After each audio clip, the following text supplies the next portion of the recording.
I am the Tofu Golem. Please enjoy the video. You start in Settings because disabling voice typing is a system keyboard change. Open Settings, then tap General to access core input options. Once in General, find and tap Keyboard. This groups all typing features. You'll see a dictation toggle labeled Enable Dictation and Microphone Permissions nearby. Turn off the dictation switch now to stop voice typing in any app. Make sure you watch the toggle change. This immediately disables the keyboard microphone shortcut across the OS.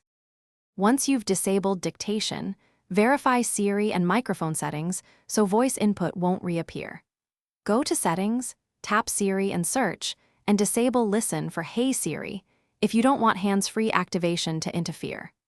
Then open Settings Privacy and Security Microphone and revoke mic access for any keyboard or third-party apps that might still capture speech. Doing both ensures you won't accidentally trigger speech-to-text from a voice assistant or an app that requests microphone permission.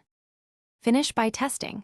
Open Notes or Messages and tap a text field to confirm the microphone icon is gone and dictation no longer starts.